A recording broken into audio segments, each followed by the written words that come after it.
Good morning. Chemical properties का एक और important concept lecture electrophilic substitution reactions का। किसका? इलेक्ट्रोफिलिक। इसके पहले हमने जब भी बात की है वो बात की है न्यूक्लियोफिलिक सब्स्टिट्यूशन प्रोसेस की। अब बात OSN1 SN2 का खेल था।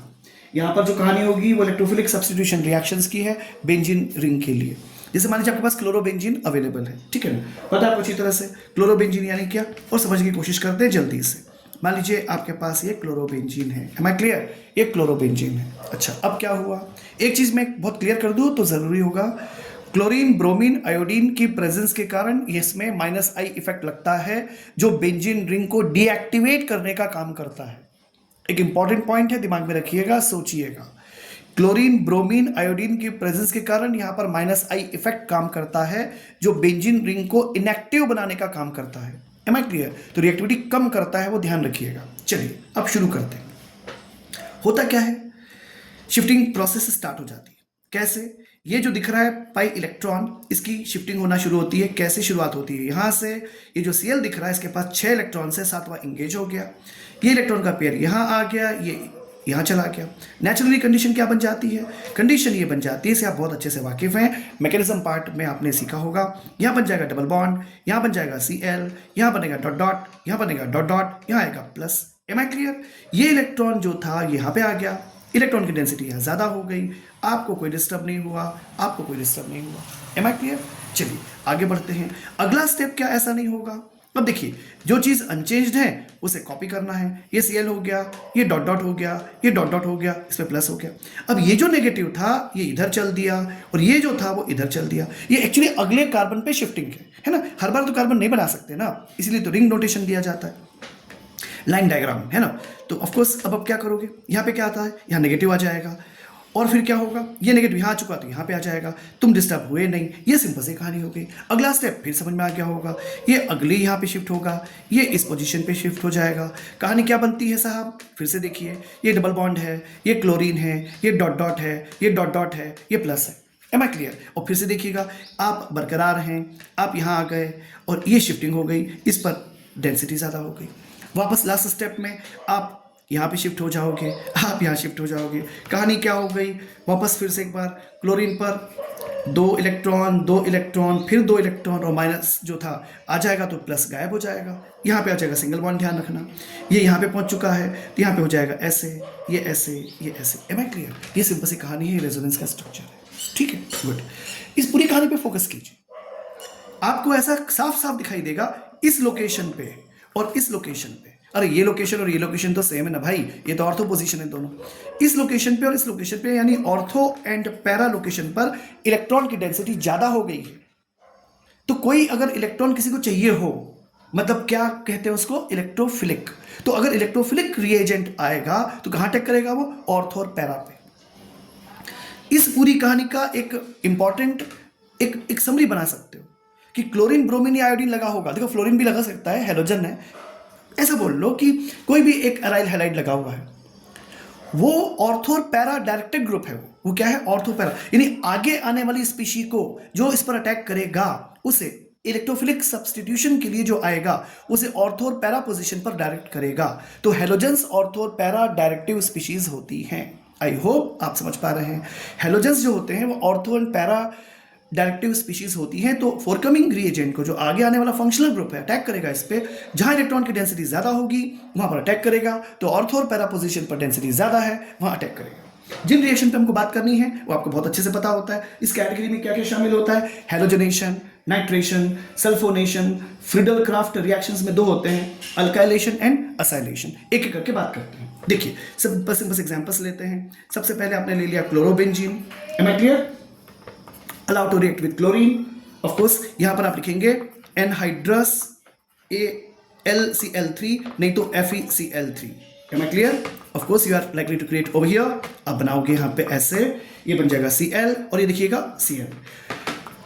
ये चीज भी बताना ठीक होगा, यहां पर 2 डेरिवेटिव बनते हैं, ये Cl, ये ऐसे। am I clear? ये क्या हो गया, ये है पैरा पोजीशन पे, पैरा डाइक्लोरो, ये क्या है, ऑर्थो। आपको पता है कि पैरा और ऑर्थो में दोनों डोमिनेंसी किसकी होगी, पैरा की होगी। क्यों? क्योंकि ऑर्थो लोकेशन पे अगर जुड़ेगा तो steric hindrance is the reason.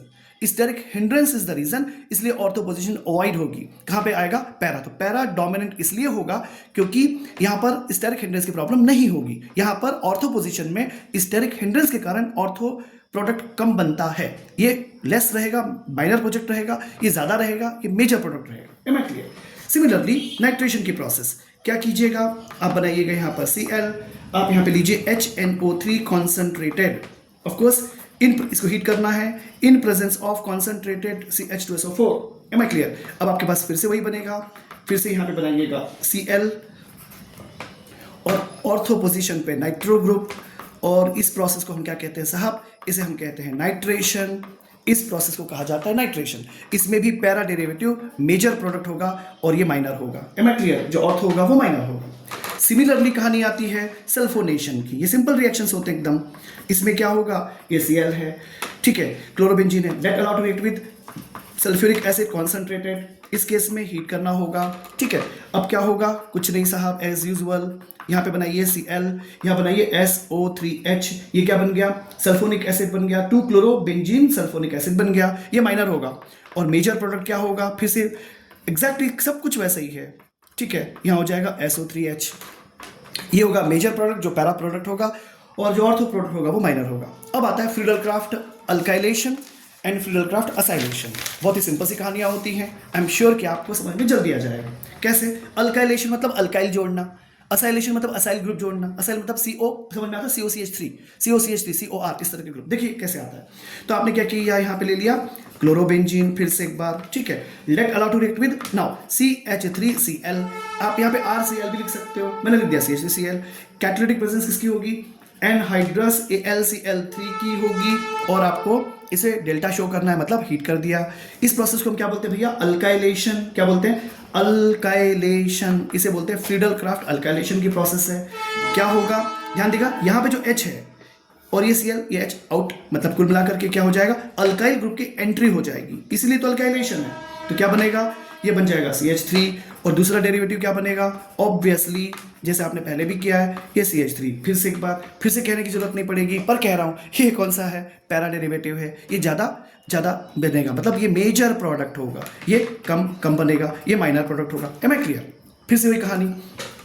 Acylation की बात करना है तो ध्यान से देखिए प्लीज, वापस आपको करना है यहाँ पे क्लोरीन यानी chlorobenzene, allow to react with CH3COCl। पता है आपको? एसिड क्लोराइड है ये। क्या है? एसिटाइल क्लोराइड नाम है इसका। नाम क्या है? एसिटाइल, 2 कार्बन है ना, एसिटाइल क्लोराइड, एसिटाइल क्लोराइड।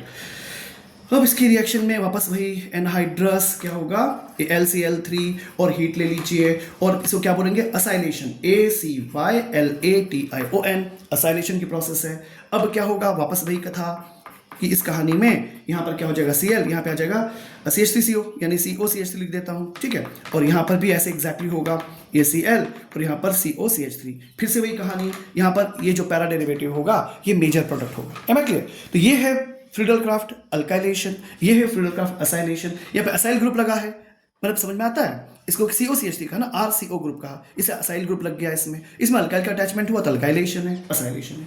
अब करते हैं कुछ एडिशनल रिएक्शंस, है ना। कुछ रिएक्शंस आपने पढ़े होंगे, कुछ रिएक्शंस शायद आपके लिए नए हो, ऐसे कुछ नई बात है नहीं। बहुत सिंपल से रिएक्शंस है और बहुत जल्दी खत्म हो जाएंगे।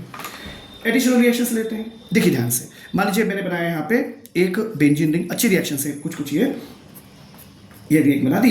यहाँ पे मैंने लिख दिया Br, इसकी रिएक्शन की 2Na से। वापस एक बार इसी ब्रोमो बेंजीन को दोबारा लिखा है, थोड़ा सा कन्वीनियंट हो रिएक्शन शो करने में, इसलिए ऐसे लिखा है। हुआ ये 2NaBr बाहर हो गया। Am I clear? ये हुआ in presence of dry ether, ये हुआ in presence of dry ether. ये जो कंपाउंड हमारे सामने बनता है, ध्यान से देखिएगा, दिस इज ये बन गया ऐसे। यहाँ पे देखिएगा ध्यान से, ये बन गया बाइफेनिल बन गया, ये ऐसे यानी ऐसे। ये क्या बन गया? बाइफेनिल बन गया। आप समझ रहे सिचुएशन क्या बोलते हैं? ये बेंजीन रिंग, इसे बोलते हैं फिटिग रिएक्शन। इसे क्या बोलते हैं? फिटिग रिएक्शन, FITTIG, फिटिग रिएक्शन। अच्छा देखो ध्यान से, ये भी ब्रोमोबेंजीन है, ये भी ब्रोमोबेंजीन है। You might have this question. चलो एक ले लेते हैं भैया ब्रोमोबेंजीन, ठीक है, एक ले लो ब्रोमोबेंजीन, फिर यहाँ पे 2Na लिख लो, और अब अगला यहाँ पे ले लो Br और यहाँ पे लिख लो CH2CH3। M I clear? ये क्या है? ये एरोमेटिक है। ये कैसा है? एलिफेटिक है। Am I clear? ये रिंग स्ट्रक्चर है ना, ये तो चेन स्ट्रक्चर है। क्या इस केस में रिएक्शन होगी? Obviously yes. वापस वही कहानी, क्या लिखेंगे? Dry ether. ड्राई ईथर के प्रेजेंस में क्या होगा? फिर देखिएगा ये बेंजीन रिंग तो अपनी जगह पे बरकरार है ना जी। और यहाँ पे क्या लग जाएगा? CH2 CH3, क्या बन गया? Ethyl benzene. क्या बन गया? Ethyl benzene. इसी रिएक्शन को कहते हैं वुड्स-फिटिक रिएक्शन। वुड्स-फिटिक रिएक्शन, आपको वुड्स रिएक्शन याद होगी, जिसमें यहाँ पे RX + 2Na + RX, वो था वुड्स रिएक्शन। अगर लग गया एरीन तो क्या कहोगे? दोनों अगर यहाँ पर एरोमेटिक होंगे, फिटिक रिएक्शन। एक एलिफेटिक, एक एरोमेटिक, मतलब एक कैसा है? R है और एक है AR, एक है R, एक है बेंजीन रिंग, फेनिल ग्रुप है, तो उस केस में से बोलेंगे वुड्स-फिटिक, WURTZFITTIG, वुड्स-फिटिक reaction. I hope you understand. अब इस रिएक्शन का एक और फॉर्मेट है, उसे ध्यान से देखिएगा, शायद ये आपके लिए नया हो। नया नहीं तो कोई बात नहीं। देखिए कैसे, सपोज आपके पास आयोडोबेंजीन है, इस बार मैंने ऐसे बना दिया, सपोज आपके पास आयोडोबेंजीन है, let it allow to react with, क्या आयोडोबेंजीन को रिएक्ट करते हैं किसी ट्यूब, एक सील्ड ट्यूब में रिएक्शन की जाती है। इसकी रिएक्शन की जाती है कॉपर पाउडर से, 2Cu, ठीक है। इस रिएक्शन की जाती है कॉपर पाउडर से आयोडोबेंजीन की, सील्ड ट्यूब में लिख सकते हैं आप यहाँ पे, क्योंकि SEALEDTUBE सील्ड ट्यूब में रिएक्शन करते हैं। और ऑफकोर्स फेनिल ग्रुप, मतलब वो होना वही सब कुछ है, CUI बाहर हो जाएगा दो बार, और आपको मिल जाता है क्या? वापस एक बार बाइफेनिल। क्या मिल जाता है? आपको मिल जाता है बाइफेनिल, और प्लस क्या लिख सकते हैं? 2CUI।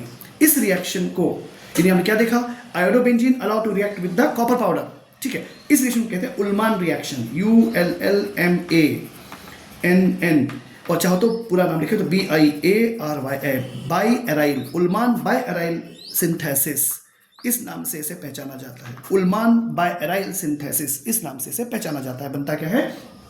डायफेनिल। छोटी छोटी बातें और कर लेते हैं। मान लीजिए आपके पास ब्रोमोबेंजीन है, ये तो वेल नोन रिएक्शन है।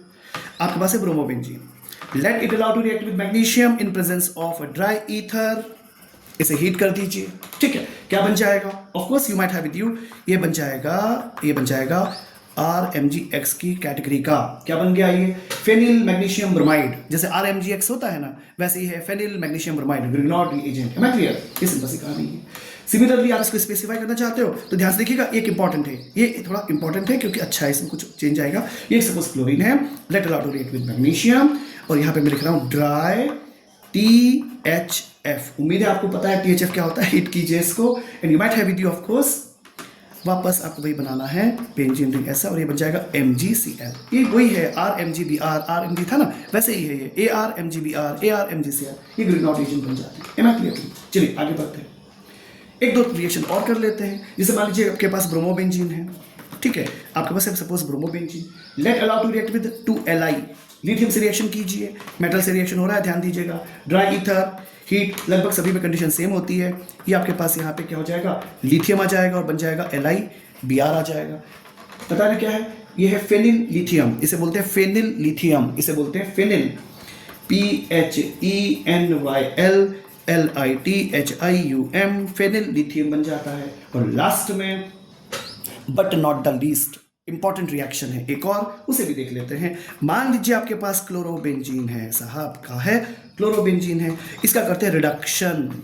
रिडक्शन करने के लिए मुझे क्या लगेगा? निकिल एल्यूमिनियम NaOH के साथ। Am I clear? Nickel aluminium basic medium में हीट करना पड़ेगा, और इस केस में जब इसका रिडक्शन हो जाएगा तो बन जाएगा बेंजीन। और रिडक्शन होने से तो बेंजीन बनेगा ना, और HCl बाहर। एक इंपॉर्टेंट रिएक्शन होती है ये भी, ठीक है। तो रिडक्शन किया किसका आपने? क्लोरोबेंजीन का, nickel aluminium in presence of course basic medium NaOH, और हीट किया है तो आपको मिला बेंजीन। ये कुछ केमिकल रिएक्शंस थे, और इस तरह से कंप्लीट हो जाता है section hello alkane hello arenes का। अब इसके बाद में तो कुछ पॉलीहेलोजन कंपाउंड्स के बारे में हमें बात करना होगा। उम्मीद है कि 1 या 2 मैक्सिमम प्रोसेस में वो कंपाइल या कंप्लीट होने की पॉसिबिलिटी है। जैसे DDT वगैरह हो गया, फ्रेऑन वगैरह हो गया, शॉर्ट नोट वगैरह उस पर इंपॉर्टेंट होते हैं, लेकिन जो मेजर पार्ट था इस पूरी कहानी का वो सब मुकम्मल हो गया। आई होप कि यू गॉट इट।